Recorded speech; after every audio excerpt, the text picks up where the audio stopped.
Vamos imaginar aqui dois investidores. Um é extremamente conservador e conseguiu adivinhar a crise. E o outro comprou as ações no máximo de 2007.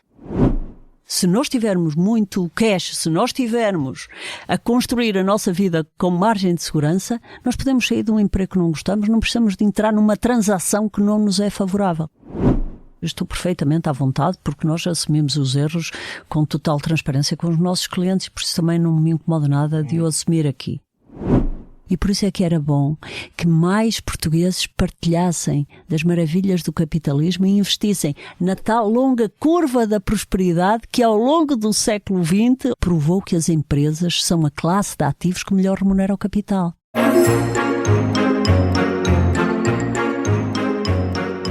Olá, o meu nome é José Maria Pimentel e este é o 45 Graus. Portugal é o segundo país da Europa com menor literacia financeira, segundo um estudo da Comissão Europeia de 2023. A literacia financeira mede, basicamente, o conhecimento das pessoas sobre tópicos como juros, inflação ou diferentes categorias de investimentos e os seus riscos. E a nossa baixa prestação a este nível reflete-se em comportamentos que não ajudam as pessoas a tirar o melhor partido das suas poupanças, levando a que o seu dinheiro vá, em muitos casos, perdendo valor face à inflação com o passar dos anos. Por exemplo, segundo o inquérito do Conselho Nacional de Supervisores Financeiros, entre as pessoas que conseguem poupar, a larga maioria deixa o dinheiro na conta à ordem, ou mesmo em casa, debaixo do colchão ou onde quer que seja. E mesmo entre aqueles que investem esse dinheiro, a maioria fala em depósitos a prazo ou em certificados de aforro ou, no limite, no mercado imobiliário. Isto acontece porque muita gente tem receio do risco associado a investir noutro tipo de ativos, como, por exemplo, ações. A questão aqui é que os números históricos mostram que, desde que nós não vamos precisar do dinheiro no curto prazo, é praticamente garantido que estes depósitos ou certificados de aforro vão render menos, na verdade, muito menos, do que um investimento numa carteira variada de ações. Só para terem uma ideia, nos últimos 100 anos, o SP500, que é o índice principal de ações dos Estados Unidos, teve um retorno anual de quase 10%. Só que este é um tema historicamente pouco falado por cá, por vários motivos, desde económicos a culturais. E aliás, eu próprio, que sou formado em Economia e trabalhei no setor financeiro, se me perguntassem há uns anos, não sei, para ser franco, se tinha noção completa destes dados sobre a dimensão do retorno do investimento em ações a longo prazo. Este déficit de literacia financeira em Portugal cria também um espaço a explorar. E em resposta têm surgido nos últimos anos uma série de iniciativas, desde páginas nas redes sociais a podcasts, e com isso têm também surgido novos produtos financeiros a pensar num público agora mais informado. Um desses exemplos é a Casa de Investimentos, uma sociedade de gestão de ativos criada em Braga, em 2010, e cuja CEO e cofundadora, a Emília Vieira, é alguém que eu já queria há muito tempo trazer ao podcast e é convidada deste episódio. A Casa de Investimentos tem uma história engraçada por trás. A Emília trabalhou durante muitos anos fora de Portugal, como formadora e consultora no setor financeiro, até que um dia, como ela conta, ofereceram-lhe um livro sobre a filosofia de investimento de Warren Buffett, investidor americano e um dos homens mais ricos do mundo. E ela ficou imediatamente rendida. Decidiu voltar a Portugal e abriu, juntamente com o marido, a Casa de Investimentos, que segue basicamente a filosofia de Buffett, o chamado investimento em valor. Esta distingue-se de outras abordagens ao investimento em ações pelo foco no longo prazo, não tenta de todo jogar com os movimentos diários ou até intradiários do mercado, e também por investir apenas num leque relativamente reduzido de empresas que eles estudam a fundo e têm confiança de que conhecem bem. Neste episódio com a Emília, conversámos então sobre literacia financeira e investimentos. Falámos sobre a realidade financeira dos portugueses, sobre os tais números que mostram como o investimento em ações é, de longe, o melhor a longo prazo, sobre o poder do chamado juro composto e sobre um aspecto que não tem nada a ver com finanças, mas é, se calhar, o mais importante de todos, que é não sermos vítimas dos nossos chamados vieses comportamentais, que por vezes nos prejudicam neste foco no longo prazo. E tentei também perceber melhor o que significa a tal filosofia do investimento em valor, porque ela contrasta mesmo com a abordagem de outros investidores a longo prazo, que defendem que a melhor maneira de investir é fazê-lo de forma passiva. Ou seja, por exemplo, comprando participações em fundos que simplesmente replicam os principais índices acionistas, como o tal SP500, e que têm a grande vantagem de cobrar comissões muito mais baixas. Esta foi uma conversa educativa e intensa. Como vão perceber, a Emília é uma apaixonada sobre estes temas e ela sente genuinamente que, para além de gerir da melhor forma os fundos dos clientes, tem a missão também de promover a literacia financeira e ajudar as pessoas a tomar decisões informadas sobre as suas poupanças. Espero que este episódio também ajude a fazê-lo. Vamos lá!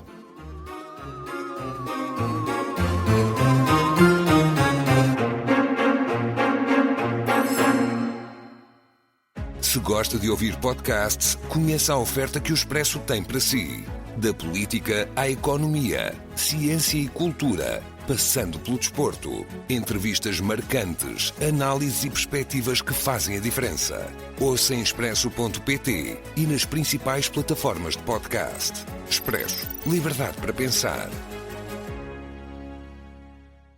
Tu geres uma sociedade gestora de fundos de investimento num país onde não só as pessoas poupam pouco, enfim, não necessariamente por culpa própria, não é? Tem a ver com o rendimento per capita, mas quando poupam, ou mantêm o dinheiro numa conta à ordem, ou no limite, e em alguns casos mesmo debaixo do colchão, ou então metem em depósitos a prazo, ou então, na versão mais arrojada, metem certificados de aforro. Não é?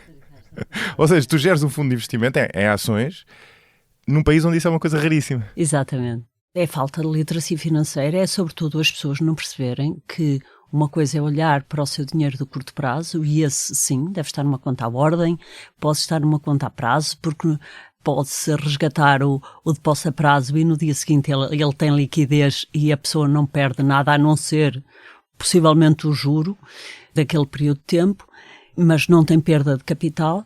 Mas aquilo que é o dinheiro a longo prazo, devem naturalmente investi-lo em ativos que consigam proporcionar ganhos consideravelmente acima da inflação, porque caso contrário não estão a preservar o poder de compra. Caso contrário, poupar e pôr de lado dinheiro prejudica-os, porque se consumissem hoje às tantas em determinado ativo duradouro, tinham mais do que se o pusessem nesses produtos que não dão nada. Estão a perder poder de compra com o passar do tempo. Não é? Exatamente. Em Portugal nós temos 191,5 bilhões em depósitos bancários que rendem abaixo da inflação e que as pessoas sabem que estão, obviamente que os bancos acordam as coisas. Ainda recentemente tivemos aqui um caso que prescreveu e tivemos aqui também há 2 anos, quando foi uma grande subida de taxas de juro, os certificados de aforro os bancos em Portugal foram os que subiram taxas mais tarde, taxas de depósitos, que são as chamadas taxas passivas. Se fossem as ativas, certamente que as sobem rapidamente. Mas, efetivamente, o que aconteceu é que os certificados de aforro estavam a pagar muito mais que os depósitos bancários e no espaço de 2 ou 3 meses saíram 11 mil milhões, ou chamados 11 bilhões em americano, para os certificados de aforro. E claro que se viu que, na altura, o governo deu a mão aos bancos e trouxe para baixo as taxas dos certificados de aforro. E isso faz com que uma população que não foi ensinada a investir, que não tem literacia, nós estamos na cauda da Europa, que não tem literacia financeira, que tem pouca poupança e por isso não tem poder negocial junto das instituições financeiras, não tem também quem as devia proteger, que é um governo que, na verdade, deve governar para nós. Nós somos os clientes do governo, basicamente.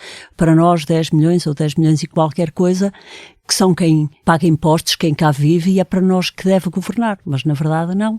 Dá-se aqui uma ajuda às instituições financeiras e hoje grande parte destes lucros nem sequer ficam em Portugal, porque os bancos hoje são de espanhóis, são de chineses, são de angolanos e, portanto, está tudo mal. E mesmo que fossem de portugueses, o que é importante num país é criar condições para que se estabeleçam relações justas entre quem fornece um serviço ou um produto e entre quem efetivamente precisa dele.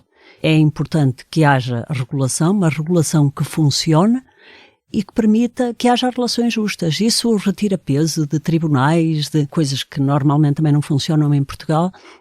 E, portanto, tudo isto seria muito mais fácil de resolver com literacia financeira e, de facto, se tivéssemos instituições mais fortes que trabalham para a população e não para alguns interesses. Sim, eu acho que a chave está aí na literacia financeira, não é? Porque tu dizias, o governo, no fundo, ajudou os bancos baixando as taxas dos certificados de aforro e do Tesouro. E é possível que tenha feito isso, também é possível que simplesmente tenha percebido que não precisava ter taxas tão altas para se financiar. Mas a verdade é que o governo reagiu automaticamente à inquietação dos bancos e aos bancos se terem queixado. Mas não se é? as pessoas, o meu ponto é, se as pessoas tivessem literacia financeira, há alternativas aos certificados de aforro. Correto, exatamente. E é essa que é a grande diferença. É quando nós estamos a falar de poupança, que nos pode fazer falta no curto prazo, que é aquele fundo de emergência a que eu gosto de chamar a almofada de segurança, Muito bem, esse pode estar aplicado nestes produtos de taxa fixa. Porquê? Porque não variam de cotação, porque se as pessoas precisam dela, cuidado com os certificados de aforro. As pessoas têm um tempo para dispor deles, não têm liquidez imediata, portanto estamos a falar mais de depósitos até neste caso. Mas as pessoas podem vendê-los sem alteração na cotação, coisa que não acontece com as ações. E por isso, o que é importante é ensinar as pessoas esta diferença entre o que é poupança de curto prazo e que pode estar nos tais depósitos e a poupança de longo prazo, que na verdade a longo prazo as ações são muito mais, não só rentáveis, mas muito mais seguras. Esse é um mito, isto não é? É um mito e isso está mais do que provado. Há múltiplos estudos, há tantos dados que mostram que ao longo do século XX nós tivemos longos períodos de tempo em que as taxas reais são negativas. E hoje já temos. As taxas de juros reais na Europa são negativas. Para quem investe em ativos de taxa fixa, as taxas hoje são negativas. Sim, reais, ou seja, tendo em conta reais, a inflação. Exatamente, é o rendimento nominal que nós temos numa aplicação financeira deduzido da inflação, dá-nos o rendimento real. E estas são negativas. Portanto, enquanto que tivermos esta realidade, nós vamos ter a esmagadora maioria da poupança em Portugal, porque julgo que são 53% da poupança são depósitos a prazo, de facto fica praticamente sem rendimento. As pessoas ganham mal, as pessoas poupam pouco, porque obviamente também é a consequência de ganhar mal, mas também é a consequência do curto prazo e do Estado ter assumido ao longo de décadas a ideia de que é o paizinho e que os vai ajudar a seguir, porque há um fenómeno que nós notamos muitas vezes. Nas crises as pessoas poupam mais. Porquê? Não ganharam mais. Não ganham mais, ninguém lhes aumentou o ordenado de repente porque é uma crise. Normalmente até o contrário. Mas as pessoas têm maior consciência, têm medo. E eu não gosto que as pessoas vivam no medo. Viver no medo é terrível. Mas o que é para nós importante é criar-lhes a consciência da liberdade que dá ter mais conhecimento e ter poupança, investi-la bem, construir um futuro financeiro mais seguro e, de facto, muitas vezes com um esforço pequeno, com uma disciplina mensal de se pagarem a si primeiro, pôr de lado alguma coisa da mesma forma que pagam a conta da luz, que pagam a sua prestação da casa, ou o crédito de habitação, ou a renda, ou o que for, ter de lado alguma coisa que acautele o seu futuro. E eu não digo que seja só para a reforma, mas que permita poupar a longo prazo e investir melhor. E essa poupança, aquilo que nós vemos é que nos últimos 100 anos o investimento em ações teve retornos perto dos 10%. Mesmo que as pessoas não captem todo o retorno e não tenham os 10%, se tiverem 8 ou 9%, é muito melhor do que ter 1% ou 0%. E eu tenho um exemplo muito interessante até que transcrevi, que apresentei na Assembleia Anual de Clientes da Casa de Investimentos, e tenho um exemplo muito interessante que apresentei e que gosto de apresentar sempre que faço webinars nas empresas ou públicos, que é exatamente mostrar um exemplo do que foi investir num período extraordinariamente negativo. E como é que o investimento em ações foi de longe muito superior do que ter investimentos de taxa fixa. E eu dou o exemplo.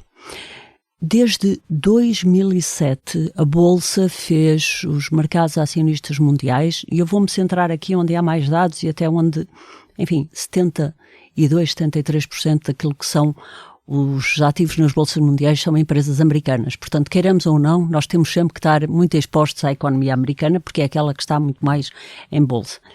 E o que aconteceu? Desde o máximo de 2007, eu uso aqui Sim, pré-subprime, né? Uso aqui um exemplo, exatamente. Desde o máximo do maior fundo acionista de ações nos Estados Unidos, o S&P 500, em 2007, até hoje, alguém que tivesse, vamos imaginar aqui 2 investidores. Um é extremamente conservador e conseguiu adivinhar a crise.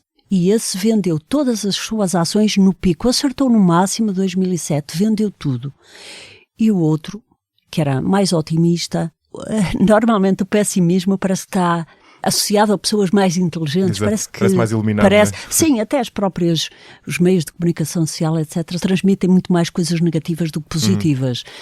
E, portanto, o que acontece é que o otimista não olhou para os perigos que aí vinham e comprou as ações no máximo de 2007.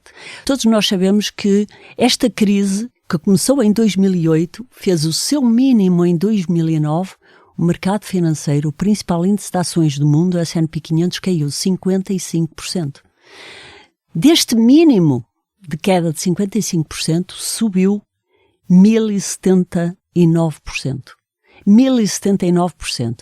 Agora vamos imaginar, focando-nos nestes dois investidores, o que foi conservador e vendeu a sua carteira de ações, pôs o seu dinheiro investido em obrigações do Tesouro, à volta de 3,5%, que era a média das ações com duração de 4, 5 anos, e investiu o seu dinheiro nestas obrigações do Tesouro americano, que é considerado o mais seguro do mundo. E o outro viu a sua carteira recuar os 55%, mas não precisava de dinheiro, lá está, é o tal dinheiro de longo prazo, não se assustou, porque obviamente não é fácil ver 1 ano e meio o mercado financeiro a cair. O que aconteceu a estes investidores foi uma coisa muito diferente. O conservador esteve muito descansado à espera de uma boa oportunidade para entrar no mercado, mas ouviu sempre notícias negativas. Tivemos notícias durante muito tempo sobre a banca e as indemnizações que estavam a pagar por causa da crise subprime, e pagaram mais de 300 bilhões ao DOJ nos Estados Unidos, ao Departamento de Justiça americano.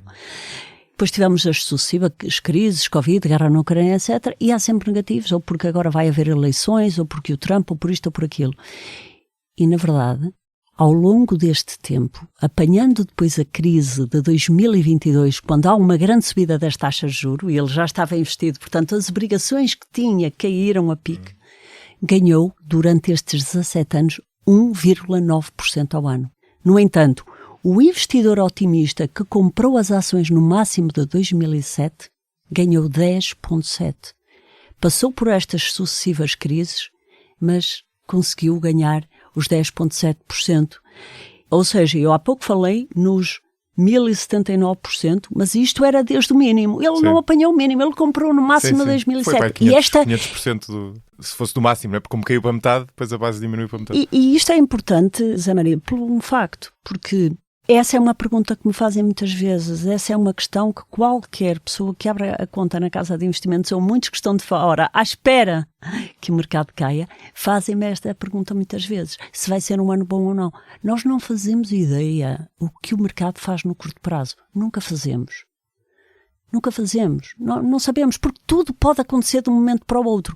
Mas nós hoje sabemos que o mercado acionista faz máximos consecutivos. Foi assim na história. Repare que nestes 6 anos passamos pela Grande Depressão, em que o mercado caiu 87%, pela Segunda Guerra Mundial, que o mercado começou a subir em 41%, muito antes da guerra terminar, por sucessivas recessões, pela crise de petróleo, pela bolha tecnológica, depois por esta crise financeira, que foi a segunda pior em 100 anos,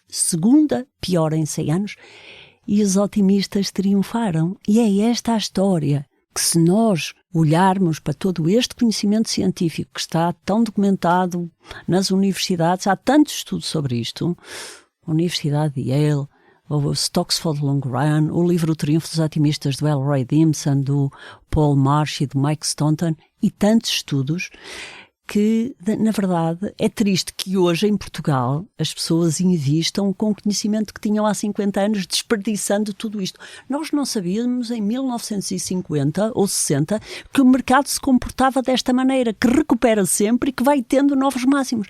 É esse o processo de criação da riqueza. Por isso é que investir em empresas é extraordinário, porque a capacidade que elas têm de se adaptarem ao meio em que estão inseridas, a capacidade de ultrapassarem problemas, porque são organismos vivos que se vão reestruturando e adaptando e criando condições para prosperar. É onde o alinhamento de interesses entre os gestores das empresas está profundamente alinhado com os acionistas.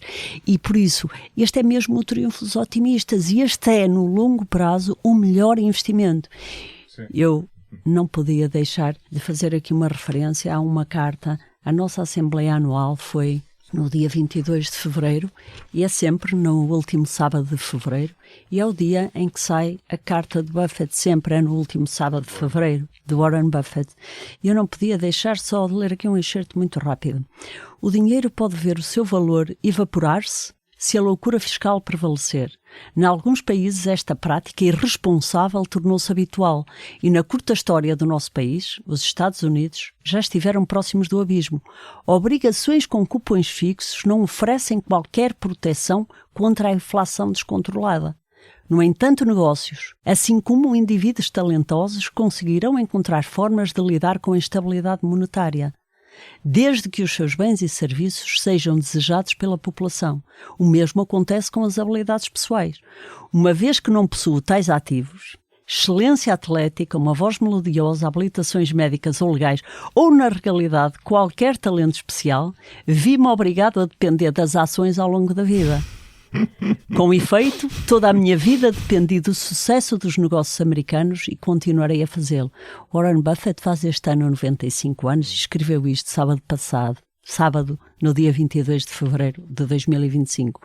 E é este o ponto, é que nós temos a história a mostrar-nos isto, nós vemos a capacidade que as empresas têm de criar riqueza. Em Portugal têm menos, porque nós não temos o ambiente económico e devíamos ter, porque só assim é que se cria riqueza para todos. Para distribuir, primeiro temos que a criar. Mas, efetivamente, é este o ponto.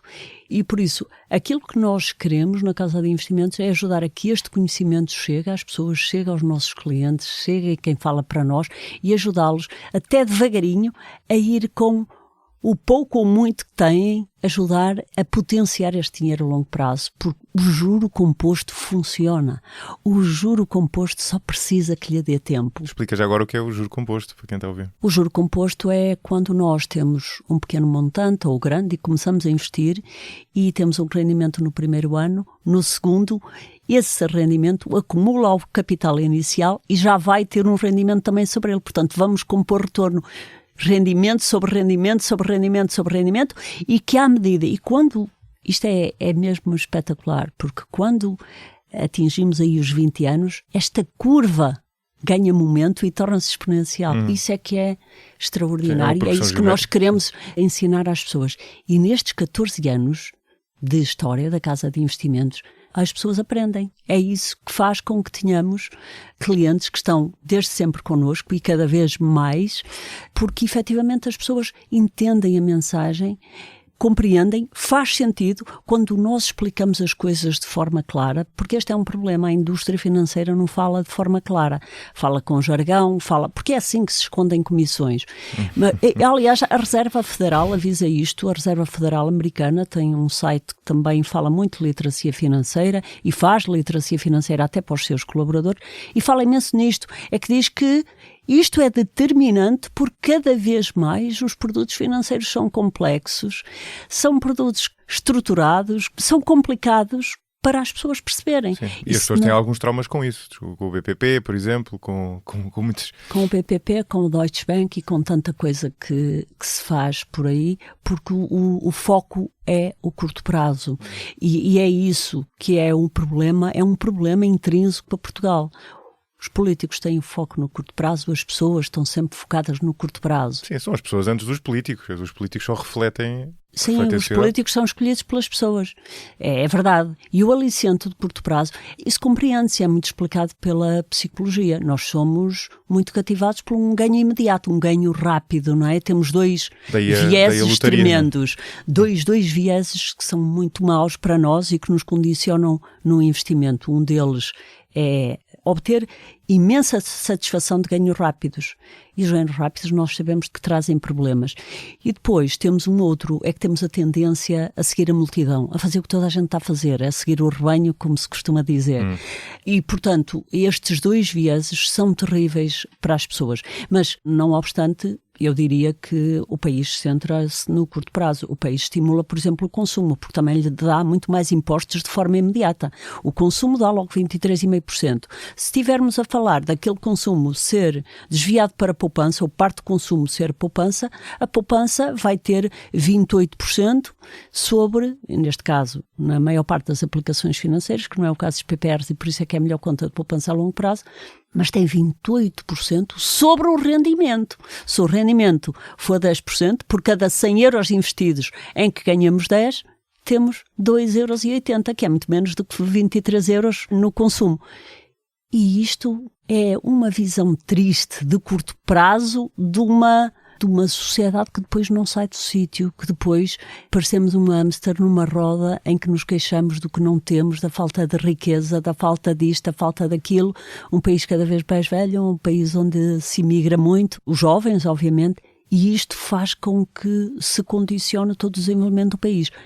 A nossa abordagem ao investimento e a forma como trabalhamos a parte da literacia financeira é exatamente mostrar às pessoas que o curto prazo não é relevante. O curto prazo passa depressa. Nós temos é que nos focar da mesma forma que quando olhamos para a educação dos nossos filhos e nos centramos o que vai ser desde a pré-primária até acabarem a universidade ou o seu mestrado ou até um doutoramento, nós temos que olhar para a poupança de uma forma estruturada e olhar a longo prazo e dizer assim, eu não consigo poupar muito, mas aquilo que eu conseguir poupar, tenho que ser disciplinado e investi-lo bem. E o que nós procuramos é ensinar de forma clara como é que se investe a longo prazo e investir dessa forma, mas com um modelo completamente transparente em que as pessoas percebem qual é a filosofia, como investimos, como gerimos o risco, como é que é a nossa estrutura de comissionamento, como é que ganhamos dinheiro ou não, a preocupação de criar um modelo de negócio justo em que os interesses estão profundamente alinhados. Nós todos, na Casa de Investimentos, somos subscritores do PPR Save and Grow. Todos nós temos o nosso interesse alinhado com os nossos clientes. E depois, basicamente, a ideia é, e foi na base da criação da casa, foi mesmo isso, foi criar uma casa de investimentos onde nós, o nome casa vem daí também, onde nós nos sentíssemos confortáveis e seguros, onde percebemos o que se passa, onde temos um conhecimento de tudo.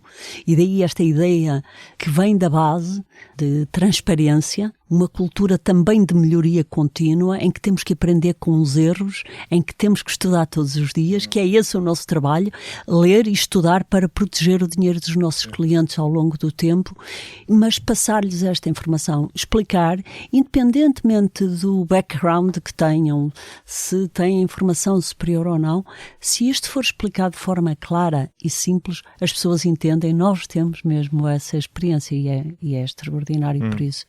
Eu queria falar da vossa abordagem ao investimento, mas antes deixa-me voltar ao ponto das ações, que eu acho que é um ponto demasiado importante para não voltar lá. Porque eu acho que é uma coisa que mesmo pessoas com algum conhecimento da economia e do setor financeiro podem tender a subvalorizar. Aquilo que tu dizias há bocadinho é impressionante. Se tu olhares para os últimos 100 anos do mercado acionista, vamos tomar o SP500, que é o índice mais conhecido americano, e com todas essas turbulências, o retorno médio é extraordinário. Ou seja, claro que a pessoa pode dizer, ok, nada disto garante que o futuro seja igual, e é evidente que não garante.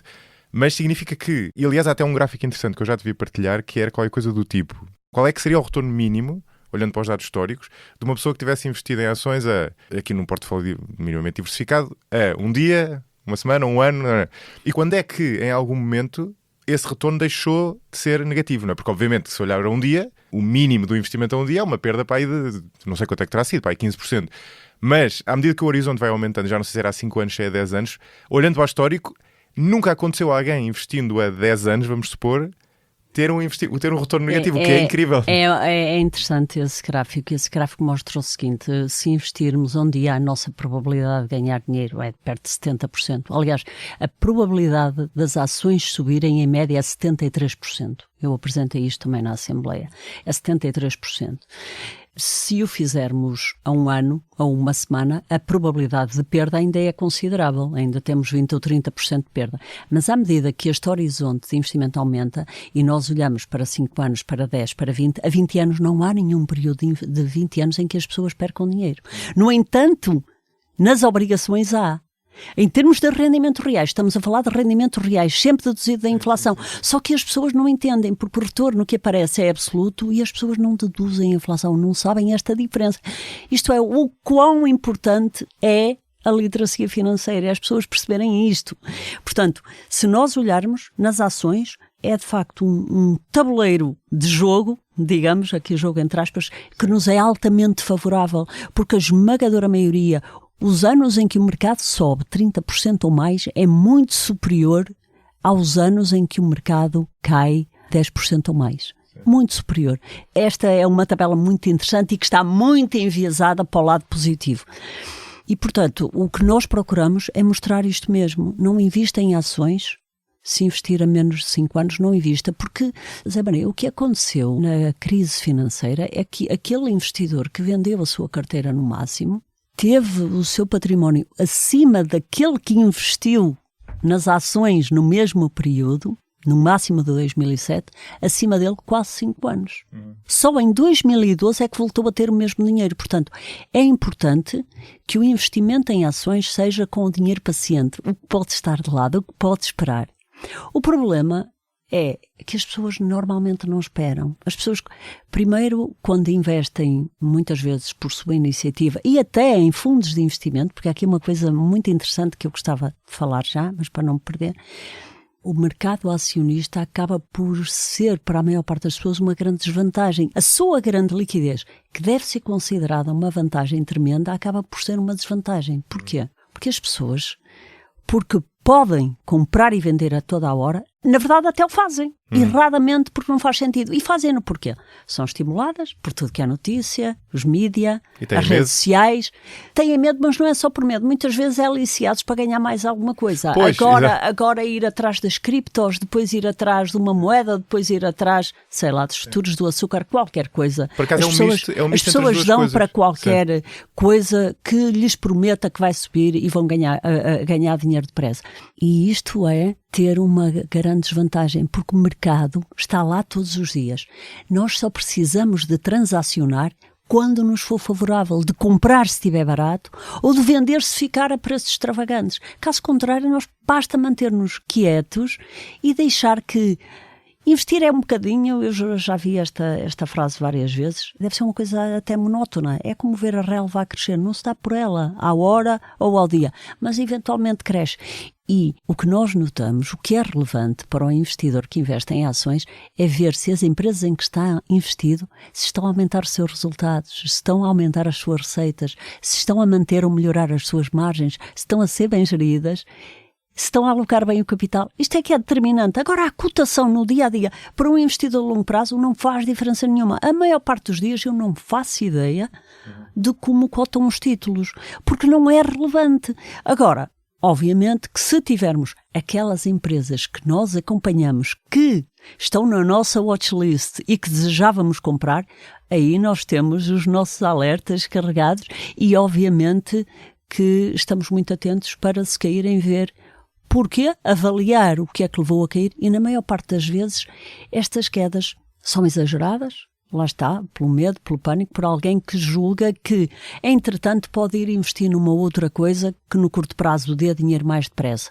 Ou seja, toda a postura da maior parte dos investidores relativamente a ações é uma postura de curto prazo e de trading. Aqueles que não é de trading ao dia ou ao mês ou ao ano, é uma postura de dizer assim, deixa ver se ganhou ali. Não é melhor já vender? Já estou aqui a ganhar 20%, isto é melhor vender. Mas se nós estivermos investidos num negócio excepcional, o ponto que nós temos que fazer é fazer o zoom out desta longa curva da prosperidade e dizer assim, se eu tenho aqui um negócio absolutamente extraordinário, vou dar um exemplo, Google, Intuitive Surgical, Microsoft, estamos a olhar para negócios que ao longo dos últimos 20 ou 30 anos conseguiram lucros para os acionistas, de 15, 20, neste caso o Intuitive Surgical nos últimos 20 anos conseguiu 29,5%, a Google 24 ou 25%, a Microsoft aproximadamente a mesma coisa. Porquê é que nós não nos mantemos? É uma fatia do negócio, uma ação deve ser vista como uma fatia do negócio, que nos vai passar por altos e baixos, mas isso é porque tem liquidez, porque está a cotar, porque se a nossa casa estivesse a cotar, se a nossa quinta tivesse uma cotação, nós não vendemos uma quinta porque o vizinho ao lado vendeu a quinta dele, mas vendemos uma ação porque alguém nos disse num jantar ou num sítio qualquer, está caro, ou porque alguém disse, olha... o preço mudou. Porque o preço mudou. Mas isso por acaso eu queria te fazer essa pergunta. Como é que vocês, como é que tu olhas para o preço? Ou seja, para ti, quando a pessoa olha para se não for ingênuo olhar para o preço de uma ação, a pessoa tem noção de que aquilo tem uma dose de sinal e uma dose de ruído, digamos assim. Ou seja, a evolução do preço transmite alguns fundamentais, mas também tem uma dose grande de ruído, que é aquela volatilidade que nós vemos e que depois desaparece se nós fizermos zoom out. Como é que vocês olham para o preço? Ignoram-no quase completamente? Não, nós não ignoramos porque nos pode ser conveniente comprar ou vender. Não ignoramos, obviamente. Claro, mas aí é a questão de se o preço descer e tu achas que a empresa vale mais, compensa-te mais comprar naquele momento. Mas o meu ponto é mais, enquanto fonte de informação, Como é que olham para o preço? Ignoram-no totalmente? Não, nós não ignoramos, obviamente. Nós temos as cotações num terminal Bloomberg em frente a nós e está lá a carteira de ações que temos, tem a watchlist dos títulos que gostávamos de ter ao preço certo. Obviamente, quando temos margem de segurança, temos os principais índices, indicadores, etc. E estão lá à frente, estão na sala de gestão de ativos. Mas, obviamente, para nós o preço é de facto isso que disseste, que tem aqui muito ruído à mistura. O que é o preço? O preço é o resultado de milhões de pessoas a comprar e a vender naquele momento. E aquele momento, como a maior esmagadora maioria está centrada no curto prazo, reflete o pessimismo ou otimismo que as pessoas podem ter. E as notícias que muitas vezes são transmitidas, notícias sobre a empresa, por exemplo, nós estamos ainda em época de apresentação de resultados. Uma empresa apresenta resultados, a margem por qualquer motivo cai 100 basis points, por qualquer motivo as vendas ficam no limite inferior naquele período e o mercado penaliza um título 10, 12 ou 15%. Se é um título que nós temos em carteira, que estamos muito confortáveis e que sabemos que aquilo é passageiro, nós aproveitamos para reforçar, para pôr mais alguma coisa no título. Portanto, nós não ignoramos. Agora, a maior parte dos investidores equivalem preço a valor. Preço e valor são coisas muito diferentes. Vamos ver. O que é o investimento? A análise de um investimento é olhar para um ativo, neste caso uma empresa, e ver quanto é que ela vale. O que é que vale uma empresa? Era capaz da resposta rápida de muitos engraçadinhos ser assim, o que o mercado dá por ela? Não necessariamente, porque muitas vezes o mercado está deslocado. 2022. A Google recuou 39%, a Amazon caiu quase 50%, a Nvidia caiu 53%, ou 54%. Era fácil, e foi, para a esmagadora maioria das pessoas, vender naquela altura está pessimista. Tínhamos a guerra. Quem é que imaginava, quem podia imaginar no final de 2020 ou há 5 anos durante o Covid, já estava o mercado a cair por esta altura, que passado estes 5 anos tivéssemos tido os anos seguintes e estivéssemos hoje aqui com estas rentabilidades. Vamos olhar novamente para 2022. Tivemos este recuo nas empresas. O investidor normal, o que é que fez? Isto está tudo muito mal, a guerra vai continuar, enfim, não se vê boas notícias. Vou sair do mercado temporariamente, que isto é uma coisa engraçada. Mas alguém vende a sua empresa temporariamente para comprar adiante? Um empresário? Não faz isso. Lá está. Esta atitude acontece porque existe muita liquidez. Isto está errado. O que é que nós fizemos? Durante 2022, o fundo PPR e as nossas carteiras de gestão individual, o que fazemos, 100% ações ou também com obrigações quando os clientes nos pedem, ou para gestão de tesouraria de curto prazo, obviamente, as nossas carteiras recuaram. O fundo recuou 25%, o fundo PPR que é 100% em ações. Mas foi uma altura absolutamente extraordinária para adicionar posições, para reforçar posições. Em 2023 subimos 33,88% e o ano passado subimos 23,4%. Portanto, as pessoas devem lembrar-se que o preço é uma cotação que reflete muita coisa, reflete um ambiente pessimista ou excessivamente otimista, reflete o sentimento de milhões de pessoas e está extremamente sensível a ruído. E cada vez mais, porque as redes sociais só vêm piorar isto. Isso não há dúvida. Porque as redes sociais têm algoritmos que nos apresentam aquilo que nós queremos ler. E cria-se aqui um viés, é que nós não ouvimos opiniões contrárias às nossas, criam-se aqui vieses tremendos. E por isso, se estivermos errados, vamos continuar cada vez mais errados. Mas para um investidor é uma oportunidade. Para um investidor é uma oportunidade, mas é para um investidor que procura valor. E aqui é a grande diferença. Sim, sim. E aqui é a grande diferença. O que é o valor então? É olhar para a empresa e ver o que é que esta empresa fez nos últimos 30 anos. Em que mercado esteve, como é que ela evoluiu, como é que ela colocou capital. Ver o histórico da empresa, a sua cultura, como toma decisões, os seus valores, ver tudo isto, sobretudo a análise da cultura, a análise qualitativa e a alocação de capital dos gestores é fundamental. E depois queremos ver o que é que pode ser o futuro. Então nós temos que, com estimativas razoáveis, projetar aqueles que podem ser os próximos 10 anos e atualizar estes cash flows para hoje. Ou seja, o que é que a empresa ganha ano a ano? Uma empresa vale a riqueza que produzir. O que é que vale para mim hoje uma ação da Microsoft? A capacidade que a Microsoft tiver de continuar a crescer, de continuar a ter as margens como estão, porque senão estaria, obviamente, se nós conseguirmos manter, pode estar cara.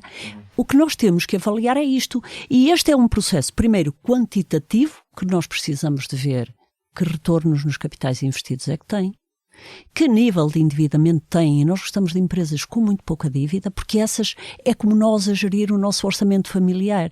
Se nós tivermos muito cash, se nós tivermos a construir a nossa vida com margem de segurança, nós podemos sair de um emprego que não gostamos, não precisamos de entrar numa transação que não nos é favorável. E neste caso, para as empresas é fundamental, as empresas terem de facto um balanço sólido. Se as taxas subirem, não vão ter problemas com isso. A Google tem 85 mil milhões de dólares no balanço em cash. Nesta altura pode ganhar 4,5%, 4,75% em obrigações de tesouro americano. Lá sim, nos Estados Unidos, a curva de rendimentos, que é a estrutura das taxas de juros ao longo do tempo, está acima da inflação, para já. E, na verdade, as empresas terem essa liberdade financeira, o que é que lhes permite? Permite, nas alturas de crise, comprar outros negócios que estavam alavancados e caíram, ou que tiveram problemas, permite-lhes expandir as suas vantagens competitivas, protegê-las, continuar a investir, sem ter que comprar dinheiro caro ou emitir ações que diluem a nossa posição como investidores se já estivermos investidos. E nós gostamos de ver esses negócios. Portanto, nós queremos ver, então, retorno nos capitais investidos muito elevados. Queremos ver se esta vantagem competitiva que aquela empresa tem, que aquele negócio subjacente tem, se tem capacidade de manter esta vantagem competitiva ao longo do tempo. A vantagem competitiva é que nos produz os retornos nos capitais investidos acima da média. E são esses que nós disputamos. Se nós tivermos isto, se tivermos uma boa equipa de gestão, depois alocar estes free cash flow, que normalmente libertam free cash flows elevados, isto é extraordinário. Esta é a verdadeira máquina de compor retornos a longo prazo. E algumas destas empresas têm provado que são máquinas. Estão incríveis. Agora, porque estão no setor tecnológico, ou porque têm cotação todos os dias, ou porque estão num setor que pode ter disrupção, estão mais sujeitas à volatilidade. Mas volatilidade e risco são coisas diferentes, esse é o ponto.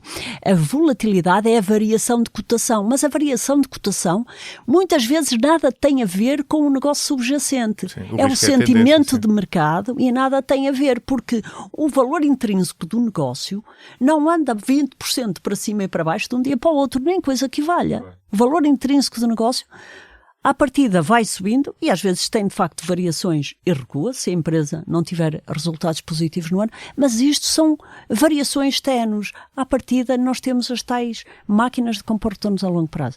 E são essas, nós olhamos para essas, das 53 mil empresas ou 54 a cotar a nível mundial, basicamente os nossos filtros quantitativos reduzem a nossa análise para as 150 a 200 empresas, são aquelas que nós acompanhamos de forma profunda. Eu queria te perguntar em relação a isso, mas antes disso queria te fazer algumas perguntas sobre a vossa filosofia de investimento. E, por exemplo, isto que tu dizias de esta volatilidade no curto prazo ter uma dose grande de ruído, uma resposta a essa volatilidade e a essa existência de ruído será adotar uma atitude mais focada no curto prazo e na compra e venda no momento certo no curto prazo, como há muitos fundos que fazem, não é? Que é uma abordagem muito diferente da vossa. A vossa é uma abordagem mais estrutural, de longo prazo, de comprar no momento certo, mas menos preocupado no dia certo, mais na altura certa. Não é? Mas também é possível, partindo dessa premissa de que há muito ruído na evolução dos preços, porque como tu dizias, obviamente o negócio não perde nem ganha 10% de um dia para o outro, então porque é que não está certo andar a fazer investimentos de compra e venda ao dia? No fundo, a tentar maximizar porque isto. Não há hipótese de acertar. Não há hipótese de acertar, Zé Maria. Há um trabalho espetacular, e vimos já aqui outra vez, mas há um trabalho espetacular sobre isto do Peter Lynch. O Peter Lynch geriu o fundo Magellan entre 77 e 1990. E ao longo daqueles 13 anos, ganhou em média 29% ao ano. 29% ao ano é um número absolutamente incrível para quem puser numa folha de cálculo. Vê que é um número incrível. Sim, sobretudo com o efeito composto que falávamos há bocado. Exatamente. O Peter Lynch, em 91, foi entrevistado numa cadeia de televisão e disseram, então, você fez um trabalho extraordinário, ganhou muito dinheiro aos investidores. E ele disse, não, a maior parte dos investidores que investiram no fundo perderam dinheiro. Isto, para quem entrevistou, foi uma surpresa enorme. E ele disse, o que acontecia é que as pessoas entravam passado um par de anos, de meses positivos, e saíam passado um par de meses negativos. Por isso a maior parte não ganhou dinheiro. Mas ele foi mais longe. A seguir fez um estudo entre 1965 e 1995, 30 anos. E fez o estudo olhando para trás no mercado para alguém que tivesse investido, 3 investidores, um que tivesse nos últimos 30 anos comprado sempre 1.000 euros de ações no índice no dia em que a cotação foi o mínimo de mercado. Todos os anos acertou, foi alguém que teve uma sorte profunda e todos os anos este investidor comprou no mínimo. Depois outro que teve sempre todo o azar e comprou no máximo. Sempre. Todos os 30 anos pôs os 1.000 euros ou 1.000 dólares neste caso, que era americano, no máximo de mercado. E outro investidor simplesmente chegou ao primeiro dia útil do ano, 2 de janeiro, e investiu sempre. Naquele dia os 1.000 euros que tinha de investir para o ano. Quase como se faz num PPR, nós cá fazemos no fim do ano, era melhor antecipá-lo e fazê-lo no início. Neste caso com os 2.000 euros para dedução à coleta. E o que é que acontece? A diferença de rentabilidade entre estes 3 investidores é de 1%. Um ganhou 11,7%, o outro ganhou cerca de 11% e o outro 10,8%. Nós fizemos este estudo recentemente, desde 90 até 2024. E a diferença é ainda menor. Alguém que tivesse investido sempre no máximo, ou sempre no mínimo, ou sempre no primeiro dia útil do ano, os ditos 1.000 euros. E a diferença entre o que ganham mais, todas as rentabilidades são superiores a 10%, eu não as tenho aqui, apresentei-as também na Assembleia Anual, mas imagine, 10,5, 10,9 e 11, qualquer coisa. Portanto, as rentabilidades estão ali num espaço de 0,7, 0,8%. Basicamente, o que é que isto nos diz? O fulcral é estar investido em ações. Acertar no máximo ou no mínimo não me interessa nada, é irrelevante. Qual é a diferença para um investidor? Ganhar 10% ao ano ou 9% ao ano não é extraordinário? Eu acho que é. No fundo o que isso diz é, o que importa é entrar e o momento de entrada é pouco relevante. E importa não sair. Importa é permanecer. O sucesso é o tempo que estamos investidos e por isso, voltando à questão que me colocou, para nós, Casa de Investimentos, o nosso sucesso deve ser medido pela quantidade de anos até que estes títulos permanecem em carteira, porque é sinal que compramos bem, que estamos bem investidos e que são verdadeiras máquinas de criar riqueza. E aqui vai de volta à tal filosofia. À filosofia de investimento em valor. Comprar ativos excepcionais, só as melhores empresas servem, mas a um preço razoável. Sim, há uma frase gira do Buffett sobre isso, como é que é? Ou é do Charlie Munger, já não sei. É possivelmente do Munger. É melhor comprar uma empresa excepcional a um preço razoável do que comprar um negócio razoável a um preço excepcional. Exato. Totalmente de acordo. E ele explica isto de uma forma brilhante e eu vou dizê-la depressa. Se nós comprarmos com um desconto de 30% ou de 40% uma empresa que tem retornos de 5% ao ano, quando ganharmos aqui a diferença deste desconto, ela vai sempre produzir a partir daí 5% ou 6% ao ano. Mas se comprarmos ao preço justo uma empresa que ganha 15%, rapidamente esta vai dar melhores retornos do que a primeira. E isso é extraordinário. Sim, esse é um ponto interessante. Mas deixa-me explorar as implicações do que tu disseste agora mesmo, não é? Porque no fundo eu estava a perguntar-te, ok, então, havendo muito ruído no preço do mercado, faz sentido nós termos uma atitude ativa de tentar comprar e vender no curto prazo. E tu disseste, não, na verdade a investigação mostra que não.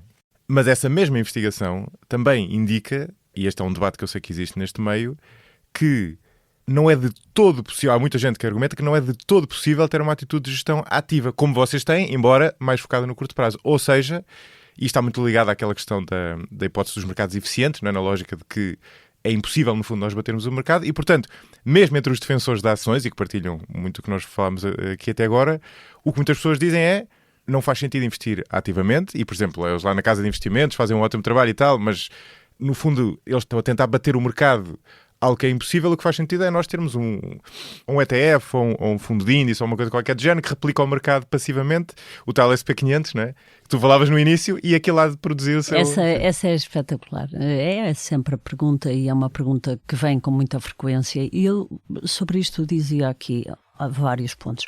Eu nunca comprei um ETF. Eu não quero o mercado todo, eu quero só as melhores empresas, aquelas que me dão conforto, que eu confio na capacidade da gestão e que me dão conforto. E atenção, se um ano ganhar mais que o mercado, estou contente, mas se um ano tiver menos que o mercado, também estou. Eu gosto é de estar confortável com aquilo que estou a fazer e perceber o que está a acontecer. Não é ter o meu dinheiro em qualquer coisa que por acaso funciona. Pronto, este é um ponto. Depois, ainda a questão dos ETFs. Os ETFs datam de 1954, desde a fundação da Vanguard. O John Bogle criou a Vanguard e foi, aliás, o trabalho da tese dele de doutoramento foi este tipo de investimento. Portanto, os ETFs cresceram e que são, de facto, aqui a base da gestão ativa, da gestão passiva, é a chamada gestão passiva, cresceram muito. E eu até devo dizer que o John Bogle fez mais pelos investidores do que a esmagadora maioria da indústria financeira. Porque obriga-os a baixar comissões e porque, de facto, para algumas pessoas, e este é o ponto importante que vou dizer, para algumas pessoas, os ETFs podem funcionar. Para algumas pessoas. E vou dizer porquê. É questão de temperamento. É questão de temperamento. Ter um ETF, nós não queríamos nenhum attachment, nenhum envolvimento com este ETF. É uma coisa, pronto, está ali de mercado, etc. Quando a guerra na Ucrânia começou e o mercado começou a cair, ou quando foi o Covid, em março, em que eu vi variações diárias nas cotações de 11%, achas, da Maria, que a maior parte dos investidores que estão em ETFs os mantiveram? Esse é o lado psicológico, claro. Eu não acredito.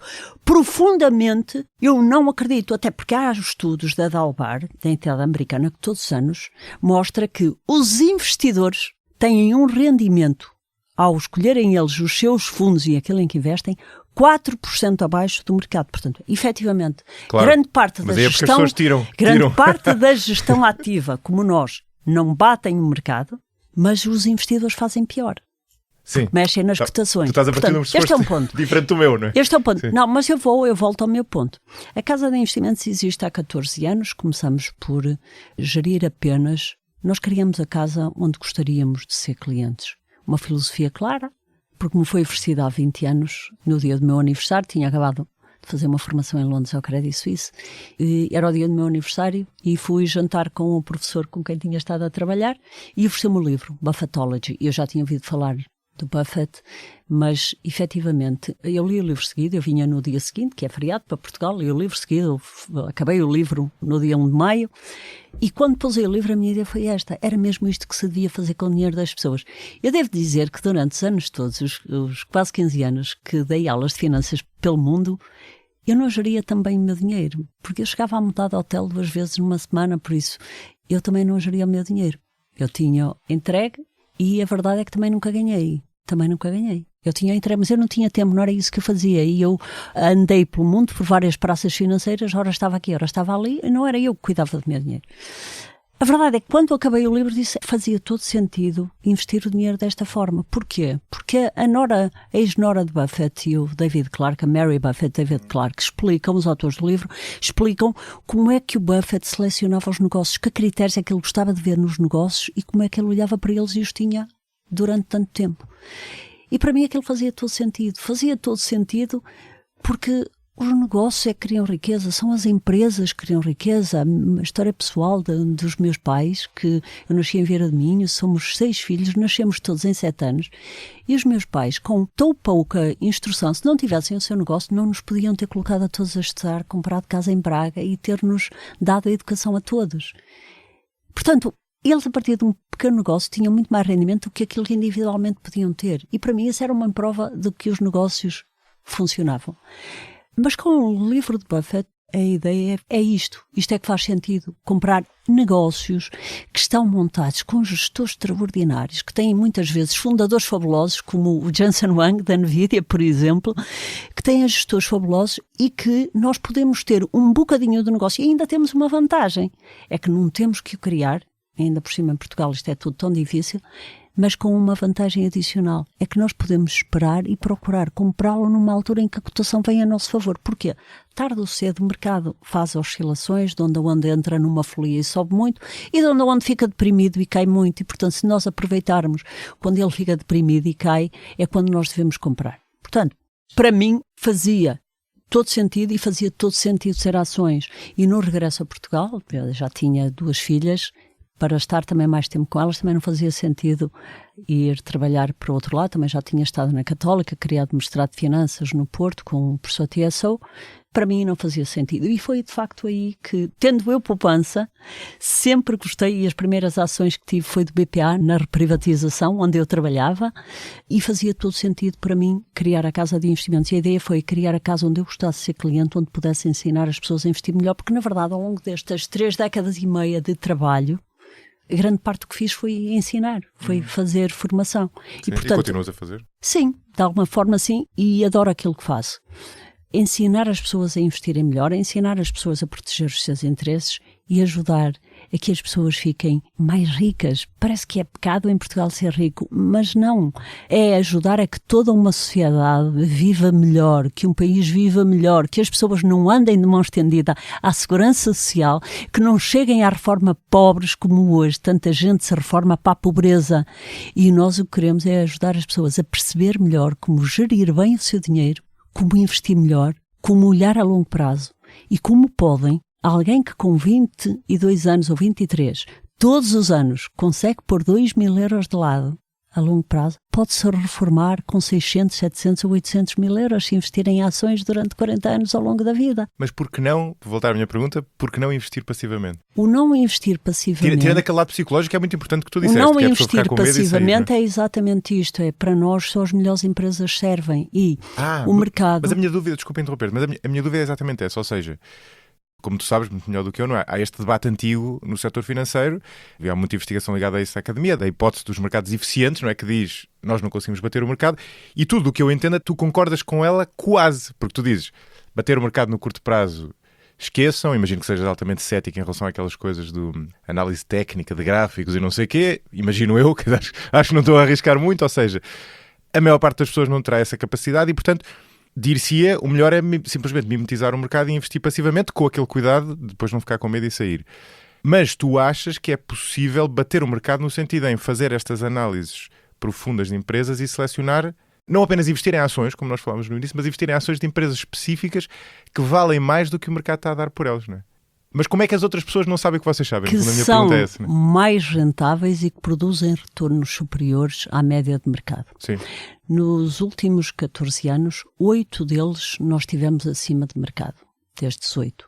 E devo dizer que não haverá ninguém que estará sempre acima. Nós temos um excelente investidor inglês, o Terry Smith, ou a Ceylon, ou o Acri Capital Management, que também fazem gestão ativa, que são bons gestores e que também têm os seus períodos abaixo de mercado. Claro, sim. Até porque pode ser essa a própria volatilidade do mercado, não é? A casa, o fundo PPR tem, nesta altura, foi lançado no dia 1 de outubro de 2020, portanto tem pouco mais de 4 anos, e tem uma rentabilidade anualizada líquida de 13,4, líquida para os clientes. 13,4. Depois de ter caído, como disse há pouco, em 2021, os 25%, também teve, o ano passado subiu muito mais do que o mercado, este ano subimos um pouco menos. O que nós acreditamos é que ao longo de um período alargado conseguiremos bater o mercado. E lá está, mais uma vez, no curto prazo isso não faz sentido. No curto prazo não sabemos, tudo pode acontecer. Agora há aqui uma questão que é fundamental. O mercado funcionou assim até agora. E quem comprar o ETF tem sempre portanto o índice. Também há momentos que vai ter que se contentar em que é inferior a fundos bem geridos. Sim, sim. Portanto, isso não há dúvida sobre isso. A questão fundamental é esta. As pessoas estão confortáveis com o que estão a fazer. Funcionou. Hoje a gestão passiva já é superior à gestão ativa, acho eu. Ou está ali muito taco-a-taco, mas julgo que até já ultrapassou. Os últimos anos do Bogle, ele faleceu, julgo que em 2019, dizia que a gestão passiva trazia grandes problemas à economia americana. Traria no futuro grandes problemas à economia americana. Porquê? Sim. Porque as pessoas atiram dinheiro para um índice e estão a comprar tudo. O que está caro vai ficar mais caro, porque percentualmente se aquela empresa, e um bom exemplo foi o que aconteceu à Tesla, aquela empresa, se está excessivamente cara e pesa 5 ou 6 ou 7% do índice, o ETF vai replicar esse peso no índice. Vai pôr ali. Ou seja, a gestão passiva vai trazer grandes distorções na avaliação. A avaliação é fundamental. Eu recorri aqui a um exemplo, uma entrevista que o Buffett deu em 2018 ao Financial Times. O jornalista perguntou-lhe, até porque Buffett teve aqui 10 anos em que esteve abaixo de mercado, e o jornalista perguntou-lhe, Sr. Buffett, eu tenho um filho, julgo que tem 4 ou 5 anos, diga-me uma coisa, se eu quiser fazer uma poupança ao meu filho, por que é que eu haveria de pôr na Berkshire ao invés de o pôr no ETF? Ele respondeu-lhe, é natural que a Berkshire, para o futuro, venha a ter um rendimento próximo do índice, mas o seu filho, se investir connosco, saberá muito mais sobre mercados financeiros do que se fizer a gestão passiva.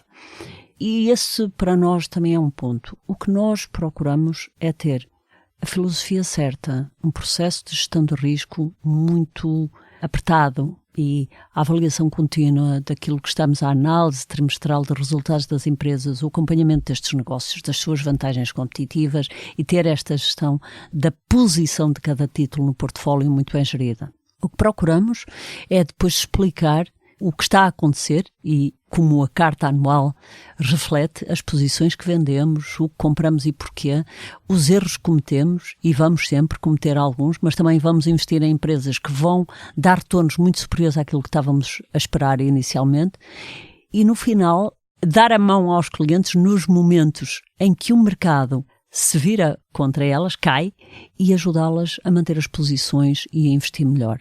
Eu acredito que, enquanto que os primeiros anos de casa com carteiras de gestão individual é muito difícil, até porque as comissões de gestão têm IVA, nem todos os clientes mantêm a posição, quando têm contas mais elevadas, por exemplo, também muitas vezes entram e saem com valores, ou para as suas empresas, ou por outros motivos, ou porque acham que o mercado pode cair. O fundo irá transmitir muito melhor a nossa capacidade de adicionar valor do que a indicação de gestão individual, que ainda assim nestes 14 anos é 8,5% líquida para os clientes. Eu gostava de saber, para carteiras que têm 75% ou mais investido em ações, e eu gostava de saber onde é que estão melhores rendimentos em Portugal ao longo destes 14 anos. Eu gostava mesmo que me respondessem a isto.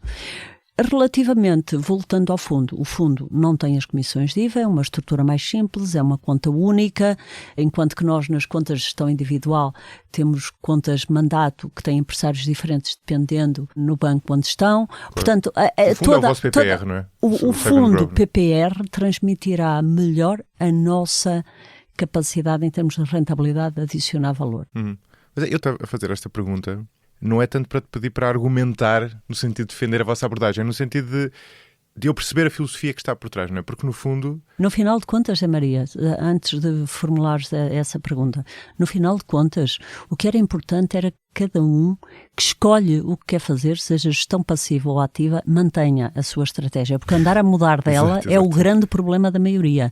A maior parte das pessoas não tem convicção nenhuma, até a maior parte das instituições financeiras, porque têm produtos de toda a forma e feitio para agradar a qualquer momento. Exatamente, sim, a indústria financeira tem uma fertilidade de ideias incrível, é muito melhor vendedora do que gestora de dinheiro. Sim, sim. Exato. Mas ainda bem que faz esse ponto, porque nesta fase da conversa acho que até é bom fazer essa recapitulação. Ou seja, princípio número 1, investir em ações, porque é aí que está o rendimento a longo prazo. Princípio número 2, fazê-lo de forma constante e não andar a entrar e a sair, não é? E depois onde a coisa bifurca, portanto estes são os dois mais importantes, depois onde a coisa bifurca é fazê-lo de uma maneira passiva ou confiar a quem o faz de uma maneira ativa, por exemplo, no vosso caso, ativa, mas cadenciado, eu diria, não é? Não é de andar a fazer trading diário, é no sentido de procurar as hipóteses. E aí o que me interessa, por isso é que eu estou a insistir nesta pergunta, é perceber, voltando à hipótese dos mercados eficientes, o que aquilo diz basicamente é: esqueçam a análise técnica, que é aquela análise de gráficos, parece uma espécie de astrologia, como se a tendência dos gráficos identificasse alguma coisa, isso não diz nada. Esqueçam até a análise de fundamentais e de informação pública, porque isso é informação pública. Aquilo que pode dar um retorno às pessoas acima do mercado é, no fundo, insider trading, diríamos, não é? Só ter conhecimento de algo que se passa dentro de uma empresa que quem está fora não tem. Mas a vossa filosofia passa por este segundo ponto da análise fundamentais. Não? O que vocês fazem é analisar a informação que é pública, que está disponível para toda a gente, mas vocês acreditam que conseguem lê-la melhor, não é? Conseguem analisá-la melhor do que o investidor médio. E pelos vistos com razão. Claro. E portanto eu tenho curiosidade de perceber... Nós temos uma equipa de investimentos que é altamente experimentada, que já tem anos e anos de experiência, pessoas com experiências também internacionais, com formação internacional, com formação de topo a nível mundial, desde CFAs, mestrados, etc. E o nosso trabalho, e sobretudo acho que é o foco, a filosofia certa e o ponto certo, que é centrarmos uma equipa em procurar as empresas as melhores. Lá está. Só as melhores servem, é este o ponto. E as melhores, primeiro, como disse, nós temos uma tecnologia proprietária em que, através de filtros quantitativos, vamos peneirar um mercado e ver quais são, onde é que estão as empresas com os ROICs elevados, o Return on Invested Capital, com um rácio de dívida baixo, com grande geração de free cash flow, com crescimento de receitas nas vendas, etc. Temos aqui um conjunto de métricas. Depois de fazer esta peneira, e olhamos para empresas com capitalizações superiores a 3, 4 bilhões de euros, e depois de fazermos esta peneira, até porque nós não queremos ter risco de liquidez a comprar e a vender, não queremos investir em empresas que nos causem risco de liquidez. Vocês já investem em empresas grandes, sim. Nós investimos em grandes capitalizações à partida. E depois de fazermos esta peneira, nós vamos fazer a análise qualitativa da empresa. Vamos avaliar a qualidade da gestão, ver a história da empresa, ver qual é a cultura, se tem no centro do seu negócio o cliente, entregar valor ao cliente. Uma empresa que pensa e que põe o cliente no centro do seu negócio, vender-lhe produtos e serviços que ele precisa, que o encantam e ser o melhor, e é o que nós procuramos também com os clientes da Casa de Investimentos, que é transparente a comunicar, que comunica com os acionistas com candura, que tem o foco no longo prazo e não está presa por pacotes de remuneração que estão indexados ao curto prazo e a métricas de curto prazo, porque esta história dos resultados trimestrais só cria ruído para as empresas. Só cria ruído. Sim, também acho. E, portanto, esta análise depois qualitativa é como pegar num ativo e virá-lo por todos os ângulos e estudá-lo muito bem e ver se éramos capazes de ter este negócio 10 ou 20 anos ou 30 e se é um negócio para termos esses anos todos.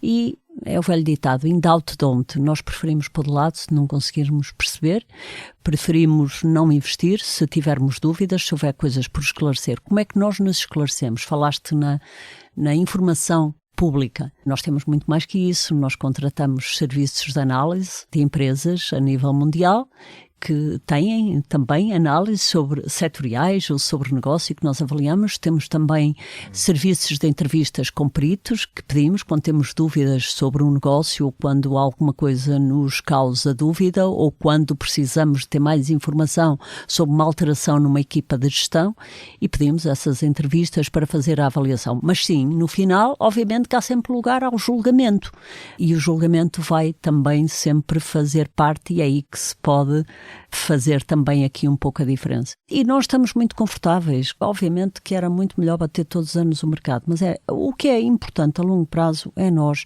trabalharmos para os clientes que têm a certeza que nós faremos tudo pelo seu dinheiro, que lhes diremos sempre a verdade e que seremos transparentes e que teremos sempre um preço justo, porque aliás nós queremos baixar o preço e logo que fundo atinge, aí já comuniquei na Assembleia, nós iremos baixar a nossa comissão de gestão. Portanto, a nossa preocupação é centrada em escolher muito bem, em gerir bem, mas depois comunicar de forma clara com os clientes, ser muito transparente e ajudá-los a proteger o dinheiro a longo prazo. É criar uma ligação com os nossos... Forma também, não é? Também, obviamente, porque há bocado disseste uma coisa que acabei por não fazer nenhuma consideração por isso, mas há muita gente que dá aulas de finanças e não investe em ações, não investiria, teria pânico de ações. Isso é uma coisa que me causa uma estranheza incrível, é inacreditável. Mas é verdade, ou que são de economia ou de gestão. É engraçado que nos testes de adequação no setor financeiro se tem experiência ou não em economia. Já vi pessoas da área de economia que são completamente avessas a isto e nem olham. Mas que diabo? Porque é que as pessoas não olham para uma ação como negócio, uma coisa que cria valor a longo prazo? E é isso que eu acho que é profundamente relevante, é ensinarmos as pessoas que as empresas criam muito mais valor. E Uma obrigação que é emitida por um governo a 10 anos, ou a 5 ou a 20, vai ter as pessoas presas a um contrato. Veja, eu prevejo, aliás, que tenhamos anos muito difíceis para quem investe em ativos indexados à moeda. E digo isto, são depósitos, à moeda, lá está, são os produtos de taxa fixa. Depósitos bancários, certificados de aforro, obrigações, os estruturados que a banca tanto inventa e é criativa, indexada a estes ativos. E eu prevejo anos muito difíceis. Porquê? Porque os países têm dívidas incríveis, é olhar para a França, é olhar... Estamos a falar aqui mesmo na Europa, os Estados Unidos também têm um déficit incrível, mas vamos ver, o que é que acontece? O que aconteceu nos últimos 17 anos, desde a crise financeira de 2008, é que houve uma grande transferência de riqueza de quem poupou e investe nesses ativos, porque fê-lo com taxas baixas, para quem se endividou e gastou demais. Porque foi-se financiar com taxas muito baixas. E eu acho que isso vai continuar. Porquê? Porque os governos, que normalmente querem vida fácil para ganhar eleições, não se importam de desvalorizar as moedas, trazer o preço do dinheiro para baixo, porque senão não conseguem emitir mais dívida, senão é muito caro pagar a dívida, e isto vai prevalecer. Que é aquela primeira frase, que é aquela frase que eu li há pouco, da folia financeira de que o Buffett fala. E as pessoas acham esses investimentos muito seguros, mas eles provaram anos e anos e anos, e às vezes décadas, que são muito mais arriscados para quem quiser manter o seu poder de compra a longo prazo. E quando entram nesses contratos, eu vou dar um exemplo que tem mesmo, é importante. Quando entram nesses contratos, eles estão fixos ao longo do tempo. Quando andam sucessivamente com uma estratégia de investimento, deixa-me ter aqui isto no depósito e quando for boa altura e a bolsa cair, eu invisto. Porque senão, quando eu investir, vai cair mesmo, como se fosse, dependesse da pessoa. O importante é permanecer. Veja este exemplo. No dia 30 de junho de 2020, no contexto do Covid, em que os bancos centrais já nos tinham inundado outra vez de moeda, e temporariamente eu sou favorável a isso, para tapar os buracos nos mercados monetários, etc., para os mercados funcionarem melhor, mas depois é preciso disciplina a tirar dinheiro do mercado, a secar o mercado, secar esta liquidez. Mas o que acontece é que a Áustria, um país da União Europeia, credível, emitiu 5,5 bilhões de dívida a 100 anos. 100 anos, Zé Maria, 100 anos. Com um cupom de 0,85%. Eu espero que a pergunta da maior parte das pessoas que nos ouvem seja: como é que alguém empresta dinheiro a 100 anos a 0,85% ilíquida? O que é que pode acontecer a um país ao longo de 100 anos? É que a Alemanha, quando emitiu dívida em 1900, a 100 anos, e as pessoas a compraram, não estavam a imaginar que iam ter Hitler e que a Alemanha ia ficar depenada durante a Segunda Guerra Mundial. Portanto, em 100 anos, aliás, em 10 anos muita coisa pode acontecer, mas em 100... Mas sabe o que é que aconteceu a essa obrigação? O governo austríaco fez um serviço extraordinário aos contribuintes austríacos. Quem a comprou, que já agora devem ser os fundos de pensões, porque os bancos depois colocam estas coisas em fundos de pensões, etc. E são essas pessoas que estão a perder dinheiro. Essa obrigação, em 2022, ou seja, ficou indoors, ficou em casa. Quando a inflação desatou a subir, veio cotar 27. Quem investiu 100 euros teria 27. Portanto, quando as pessoas dizem que investir em ações é altamente perigoso porque elas variam todos os dias, investir em obrigações pode ser altamente perigoso. Se nós estivermos a emprestar o dinheiro a uma entidade que não é credível, a um país que não é credível e que tem déficits constantes... Mas foi esse o problema da Alemanha? Não tem a ver com as taxas Não, o problema da Áustria não é, da Áustria, desculpa, não é essa falta de credibilidade. É o longo prazo, é o risco das taxas de juros variarem. Porque quem investe em ativos de taxa fixa não comanda estes investimentos. É o Banco Central que condiciona os rendimentos destes investimentos com as suas políticas de expansão ou não da massa monetária em circulação. Tu falaste daquele gráfico há pouco. Por acaso, se o tiveres até a agir pôr nas notas do episódio, da probabilidade de perderes dinheiro em termos reais com o investimento ao longo do tempo, e é ações que no fundo começava muito acima, porque obviamente num ano é perfeitamente possível, mas com o passar do tempo as curvas invertiam, não é? Ou seja, a curva de obrigações... Eu tenho esse gráfico e apresento muitas vezes esse gráfico em webinars que faço em empresas. Apresentamos, não sou a única que faz os webinars na Casa de Investimentos, e não o tenho aqui, mas efetivamente quando estamos a falar de ações, passado 5 anos, a probabilidade de perder dinheiro já é só de 12% ou 13%, enquanto que nas obrigações de curto prazo, nas obrigações, as tais que dependem da taxa fixa, a probabilidade é sempre superior a 30%. A probabilidade de perda é sempre retornos reais, portanto, Sim, e lá está. E por isso é que a literacia financeira é tão importante e temos que falar nisso. Porque se as pessoas percebessem isto, as pessoas não investiam tanto em certificados, ou então quem quer que se endivide teria que lhes pagar mais. Se as pessoas tiverem conhecimento sobre isso, quem quiser o seu dinheiro vai ter que pagar mais por ele. Claro. A taxa aumentava. Sim. E aliás, isto tem-se visto de cada vez que o governo americano se quer financiar há 10 anos. Quando está prevista uma grande emissão de obrigações, nota-se que na curva de rendimentos dos 10 anos as taxas são puxadas quase até 5%. Porquê? Porque a dívida já é tão grande que, efetivamente, os grandes compradores de obrigações internacionais, os grandes investidores, querem um rendimento um bocadinho maior para comprar há 10 anos a dívida americana. Tu há bocado estavas a dizer uma coisa engraçada que eu gostava de voltar a dizer. Como é que é possível pessoas mesmo formadas em economia e cursos da área muitas vezes não investirem em ações? Eu acho que há uma razão para isso. Parte é a falta de literacia financeira, de facto, e nós não temos isso desde logo no nosso sistema de ensino, mas também tem a ver com outra questão, que é as pessoas mais visíveis, mais vocais que investem em ações, estão muito longe de ter quer a filosofia de investimento passivo a longo prazo, quer a filosofia à la Buffett. É aquela malta que compra hoje, vende amanhã, vou comprar desta empresa e daquela, porque agora está toda a gente a falar. Ou seja, são exatamente as pessoas que adotam uma atitude que, na maior parte dos casos, é perdedora a prazo, mas que no curto prazo muitas vezes não parece ser, de comprar e vender, e aquilo de facto flutua muito e dá muito pouca credibilidade. E o que eu acho muito interessante na abordagem do Buffett, e percebo a epifania que tu tiveste ao ler o livro, porque é uma abordagem que, por um lado, é defensora do investimento em ações, portanto, algo que a pessoa tenta associar ao risco, mas por outro lado... negócios, como ele gosta de dizer, mas por outro lado é uma abordagem muito cautelosa, não é? Porque é uma abordagem... É um investimento muito cadenciado, portanto não é este daily trading, não é andar a vender dia a dia. É uma análise profunda dos ativos. E não está, parece-me, focada no vou comprar hoje. Vou comprar neste momento, não é? Claro. Não é hoje ou a esta hora. E depois, mesmo eu queria ir a esse ponto, porque eu acho que é um elemento interessante da vossa abordagem, também compra sempre empresas muito estabelecidas. É aquela lógica do eu não quero comprar uma empresa com grande incerteza por uma pechincha, quero comprar uma empresa sólida a um bom preço. Por exemplo, vocês, aqui isto tem a ver com a vossa abordagem, que não será necessariamente calcada totalmente, não é? Mas vocês compram empresas com uma capitalização superior a 5 mil milhões, não é? Ou seja, são empresas grandes, não é? Portanto, de facto são ações, mas não são aquelas small caps, não é? Não é estar a investir, ou aquelas empresas que têm Por acaso também te queria perguntar em relação a isso. Eu julgo que vocês não investem muito em empresas, daquelas empresas que têm um rácio de preço para resultados muito elevado, que é como quem diz, empresas que ao dia de hoje se calhar até geram prejuízo, mas há uma grande expectativa de que cresçam muito. O que queres dizer é o PER, o Price Earnings Ratio, o preço face aos lucros que gera.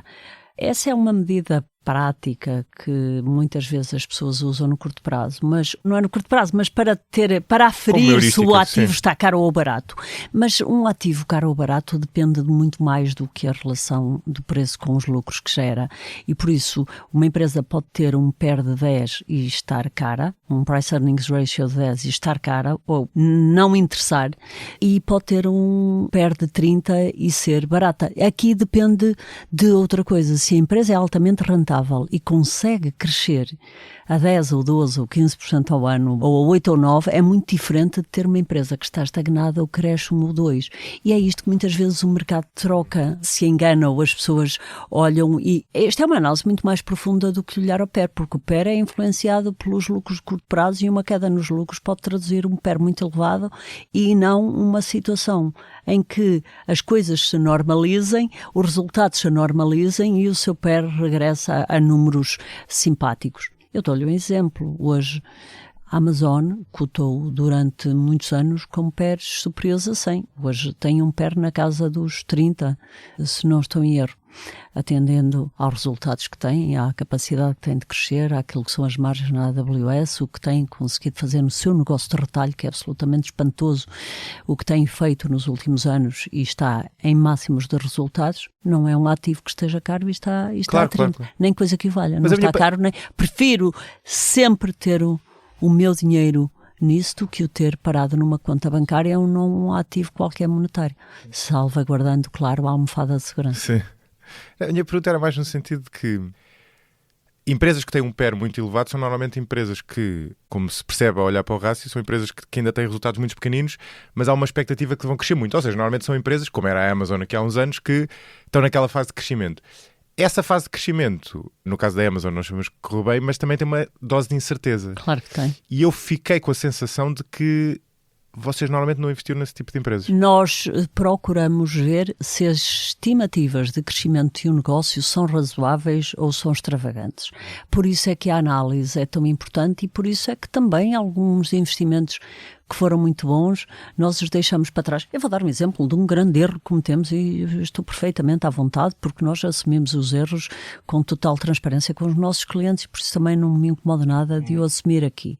Nós compramos em 2011 Microsoft e compramos Microsoft a 25, 24, 24,5, 27, por aí, e fomos comprando à medida que os clientes abriam contas, na altura muitos menos do que hoje temos, que estávamos a começar, obviamente, e mantivemos o título bastante tempo, pagou uma altura um dividendo extraordinário, e alguns em 2016 vendemos-lo com um ganho de 130% ou 140%. Fomos pressionados há anos, os clientes questionavam, então estamos a ganhar tanto, porque é que não vendem? Não foi por isso, porque os clientes, obviamente, não avaliam as empresas e não me quero escudar, não foram os clientes, mas de facto os clientes estavam muito satisfeitos com essa posição e nós inicialmente tivemos 10% na Microsoft. O que acontece é que vendemos perto dos $60, e a Microsoft continua a crescer. Nós não conseguimos ver o que o Satya Nadella ia fazer na Microsoft.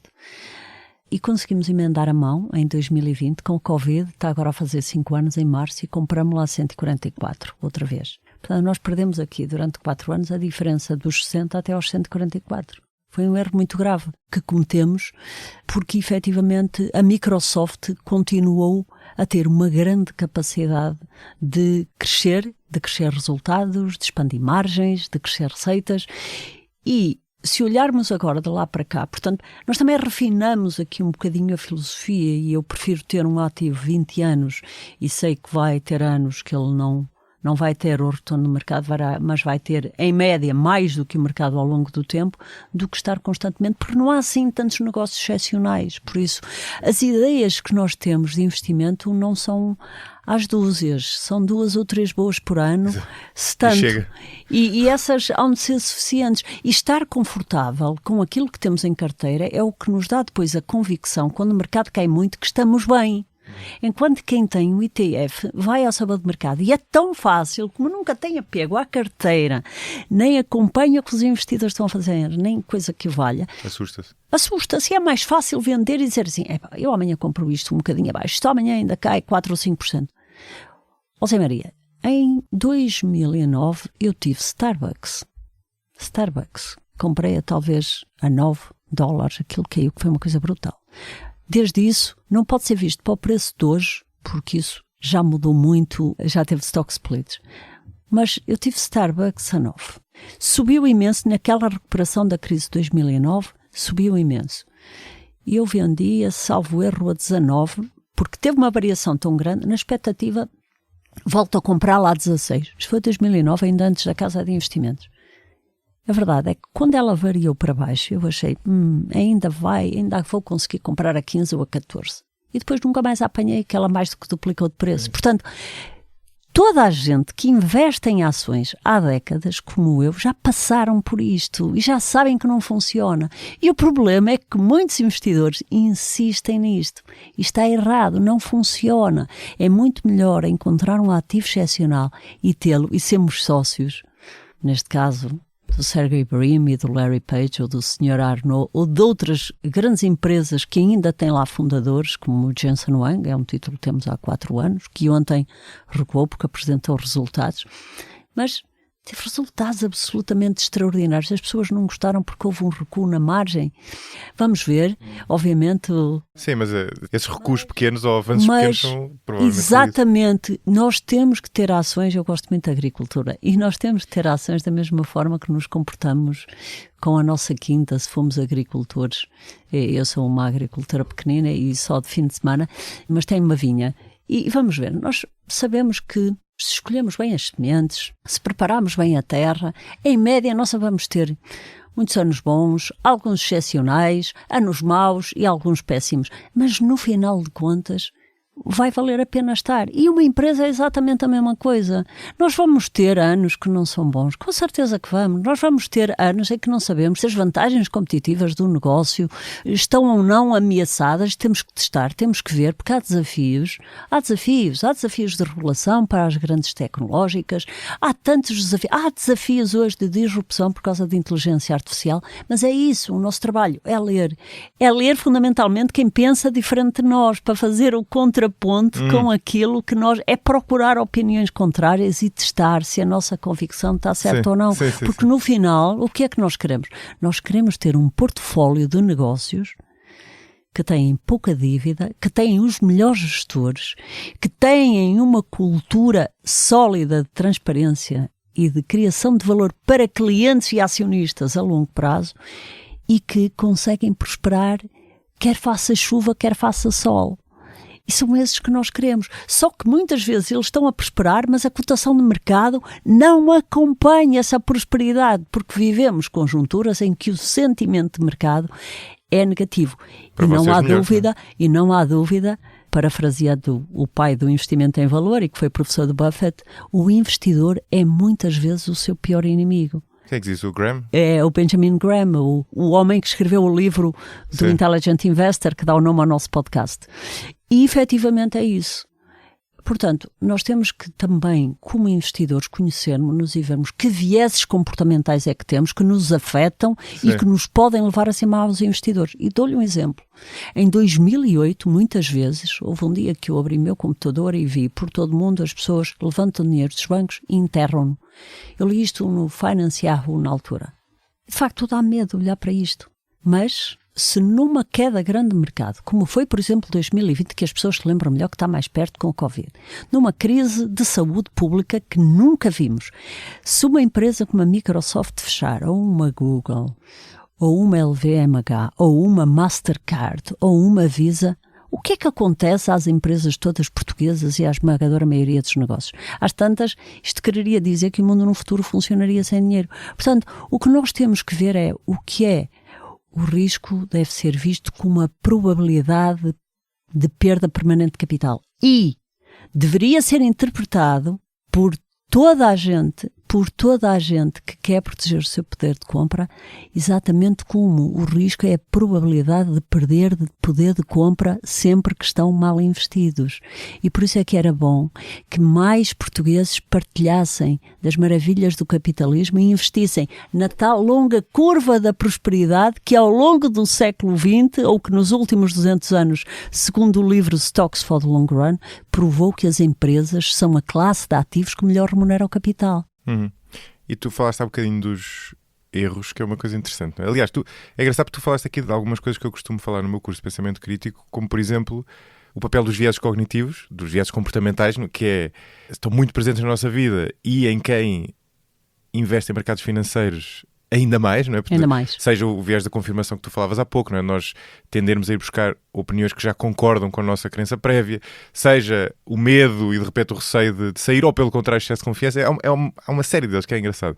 E outro tópico que eu costumo cobrir é exatamente essa questão de a importância de aprendermos ao longo do tempo e, portanto, para aprendermos é difícil, mas temos de assumir os erros para conseguir aprender com eles. Isso é e vocês fazem isso, que é interessante, esse assumir, dizer, olha, nós saímos da Microsoft, não devíamos ter saído. Isso é interessante porque é pouco usual e é difícil e estão a pôr a vossa credibilidade em jogo, não é? Isso implica vocês terem a confiança de que vai haver erros, mas eles vão ser raros e, portanto, podemos admiti-los, não é? E isso fez-nos, em determinada altura, perder clientes, mas aqueles que ficam connosco para longo prazo e nós achamos que nós hoje temos quase 17 mil clientes e 38% dos clientes que chegam à Casa de Investimentos vêm recomendados, que não podíamos querer melhor e estamos muito gratos aos nossos clientes e acho que percebem completamente que nós estamos completamente alinhados com eles, que queremos criar riqueza, queremos ter uma casa segura e eu acho que que quando nós assumimos os erros, quando dizemos a verdade, as pessoas dizem, isto faz sentido, é sinal que queremos melhorar, queremos fazer melhor a longo prazo. Compensa, é como investimento em ações. Correto, e quem não olhar a longo prazo está tramado porque não vai conseguir acompanhar a inflação. E nós, em Portugal, temos outro problema, é que investimos muito mais em imobiliário do que noutros países e temos... Estamos mais ou menos em linha. Temos cerca de 5% acima da média europeia.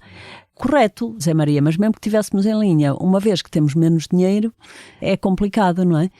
E nós gostávamos que as pessoas fizessem um exame àquilo que é exatamente a sua rentabilidade do imóvel, quando levam em conta custos de transação, custos de manutenção, quando levam em conta todos esses custos, com o que é que efetivamente ficam e se estão, de facto, a conseguir ter um bom retorno. Sim. Porque também, o tempo que gastam, também não é? há o trabalho Sim. do Schiller e do Carl Case, que desde 1872 o investimento imobiliário ganhou 0,3% acima da inflação. Dá melhor rendimento que as obrigações, que a taxa fixa, portanto é melhor que depósitos, mas, e obviamente que vai ganhar a inflação. Tão pouco acima da inflação? Tão pouco, e é um estudo que data de 2016, 2017, salvo erro, e que mostra que ao longo de um período de quase 140 anos, o rendimento é esse, mesmo, aliás, os autores alertam, mesmo passando por aquelas bolhas. Outro livro é a História dos Mercados Financeiros, também de vários artigos, que é publicada pela CFA, pelo CFA Institute, e onde também está o Elroy Dimson e um conjunto de autores em que escrevem exatamente sobre isto e onde fala até do imobiliário em cidades como Paris. Portanto, tudo isto é importante. E devemos só lembrar o seguinte, as pessoas já têm muito dinheiro na sua casa, já é uma parte muito grande daquilo que a maior parte das famílias conseguem ter. Portanto, é importante depois que outra parte do rendimento esteja mesmo investida em negócio, é fundamental. Bem, eu no final ia-te pedir para recomendar os livros, mas já recomendaste tantos que não vale a pena. Olha, deixa-me fazer 2 ou 3 perguntas que me sobraram antes de terminarmos. Uma tem a ver com a diversificação. Vocês diversificam, mas menos, parece-me, do que o consenso ditaria. Ou seja, a vossa abordagem, embora vocês diversifiquem, tem os investimentos concentrados no leque de 20 a 30 empresas, já vou 25 a 30 empresas, sim. Podem ser 24, podem ser 31, mas nesta altura são mesmo 25. 25. Como é que tu olhas para a diversificação? Nós temos também aqui a imposição do índice, porque senão às tantas até teríamos menos. Está mais do que documentado de que 20 a 30 empresas conseguem uma diversificação bem escolhidas para 90 e 90 e poucos % do mercado. Mas eu aqui gostava de deixar mais uma frase do Buffett: só diversifica quem não sabe o que está a fazer. Eu acho que é melhor. E já o Keynes, que foi um excelente economista, mas também foi um investidor astuto, dizia que se nós investirmos em 4 ou 5 negócios que conhecemos bem, é muito melhor do que ir adicionando. Se nós os elencarmos do melhor para o pior, porque é que nós havemos ter um 31º negócio se os outros forem melhores? Mais vale pôr nos outros esse valor. E, portanto, nós estamos muito confortáveis com essa diversificação. Procuramos, sobretudo, estar em setores que têm ventos favoráveis pelas costas, como o envelhecimento da população, como a área da saúde, como a tecnologia. O mundo vai viver cada vez com mais tecnologia e, por isso, a nossa preocupação é centrarmos-nos nisto. E depois, obviamente, que de tempos a tempos os mercados, as economias têm políticos que os governam mal. Hoje vamos passar certamente por mais volatilidade com o Trump na Casa Branca, mas procuraremos aproveitar que essa oportunidade de volatilidade seja bem aproveitada para os nossos clientes e não ter medo dela, porque estes negócios estão lá, estão a prosperar e, na verdade, ele toma medidas, fala para os pobres, mas governa para os ricos, toma medidas de baixar impostos e de desregular e isso faz com que os negócios fiquem mais rentáveis. Esperemos que não faça muito mal ao mundo, mas efetivamente para nós a preocupação é mesmo centrarmos na carteira, centrarmos nos títulos, concentrar o dinheiro dos nossos clientes num portfólio diversificado de negócios excepcionais e que conseguem triunfar, quer faça chuva, quer faça sol, pela força dos seus balanços, pela capacidade de gestão, pelas suas rentabilidades e porque produzem coisas que o mundo inteiro precisa e que mesmo que venham guerras, mesmo que venham problemas, vamos continuar a consumir porque precisamos delas para o dia-a-dia e é isso. Sim. É esse foco e por isso é que os negócios prosperam num mercado global. Sim. É engraçado porque ainda ontem mesmo estava a almoçar com um amigo e ele estava muito preocupado com o Trump e com a instabilidade que se vive e estava a dizer que tinha isto liga a uma coisa que já falámos aqui várias vezes, que por causa desse receio tinha tirado tudo o que tinha investido em ações. Sim, o que é exatamente o que nós falávamos há bocado. É a reação mais fácil, mais rápida, mas não é aquilo que nós fazemos, porque já vimos ao longo do tempo, e o Trump também esteve na Casa Branca já anteriormente, mas já vimos ao longo do tempo que para a Bolsa é muito irrelevante, na Bolsa Americana, o presidente que lá está, o mercado, de facto é uma economia de tal forma bem construída para criar riqueza, atenção, com as devidas ressalvas noutras questões, no Estado Social, etc., que não é aquele que pessoalmente gosto, mas efetivamente é um ambiente amigo da criação de riqueza a longo prazo, e nós precisávamos de melhorar muito o nosso país para ser também um ambiente em que se cria mais riqueza, para se poder distribuir mais. E como é que tu olhas para outras classes de ativos? Por exemplo, criptomoedas, acho que já falaste isso há bocadinho, não é? Que é uma coisa que, que muita gente se entusiasma. Não olho. Não me interessa nada se está a 100 mil, ou a 500 mil, ou a 1, porque nunca lá poria um cêntimo. E tentando, para quem nos vier a ouvir explicar porquê, a ideia de investir é termos a capacidade de avaliar um ativo. Isso é que se chama. Investir é uma operação de capital que deve proteger esse capital e dar-nos um retorno satisfatório. Ora, como é que nós avaliamos um ativo? Nós temos que comparar, temos que saber o que é que ele vale. E um ativo que não produz nada, nós não conseguimos avaliá-lo. Uma criptomoeda ou ouro não tem um cash flow. Portanto, se não tem nenhum cash flow, nós não conseguimos avaliá-lo. E quem investe nesses ativos investe com uma profunda convicção de que atrás virá quem o deseja mais ainda que eles. E essa é a definição clara de especulação. E nós não especulamos. Nós investimos. Nós procuramos investir com grande margem de segurança. Temos muito cuidado em olhar para os riscos de cada negócio em que investimos, e isso é altamente arriscado. Quando o nosso futuro financeiro, se aí puséssemos dinheiro, dependesse da boa vontade de alguém estar muito animado no futuro e nos vir tirar esse ativo da mão, nós não queremos depender dessa boa vontade. Sim, eu imaginei que respondesse isso. Olha, última pergunta para terminar. O que é que vem aí da Casa de Investimentos? Vocês esperam crescer apenas organicamente? Ponderam aquisições, por exemplo? Está o Banco Carregosa à venda? Não sei, outra vez? Não sei se... Não, nós não queremos ser banco. Os bancos não gerem bem o dinheiro. Não, nós estamos confortáveis com aquilo que estamos a fazer, e o que nós queremos é chegar às pessoas que querem uma gestão séria, uma gestão transparente, profissional, e que também estão disponíveis para olhar para a nossa história e ver que somos sérios, somos de confiança. Se for para estar desassossegado, não invistam connosco.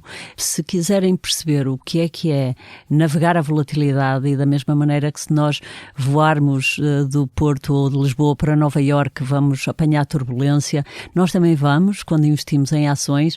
Para fazermos tudo isso também aceitamos aqui um grande desafio do Instituto Mais Liberdade, o seu diretor executivo, o André Pinção Lucas, que nos desafiou para a maior aula de literacia financeira, entre outras iniciativas que vamos fazer e que cunhamos com o nome Mais Liberdade Financeira. E esta aula vai ser no dia 22 de março, portanto eu vou voltar às aulas, o que me vai dar muito gosto, vou ser eu a falar. É um sábado e é das 11 às 12. E é para toda a gente, e gerir dinheiro e necessidade de poupar também é para todos. Todos têm direito a um futuro melhor. E atenção, muitas vezes aquilo que acumulamos ao longo da vida depende menos do que ganhamos, mas muito mais da disciplina que temos em investir e de como investimos. Por isso, nós queríamos ver se ajudávamos a criar muitos milionários e pessoas que, porque se esforçam, porque trabalham e se esforçam em poupar, deixam de consumir hoje, nós esperamos ajudar a aumentar muito o poder de compra delas a longo prazo. E é isso que queremos fazer. Falas mesmo de forma apaixonada sobre estes temas. Obrigada, Zé Maria, é mesmo obrigado. Isso. Obrigada também, muito obrigada. Foi um gosto enorme, obrigada.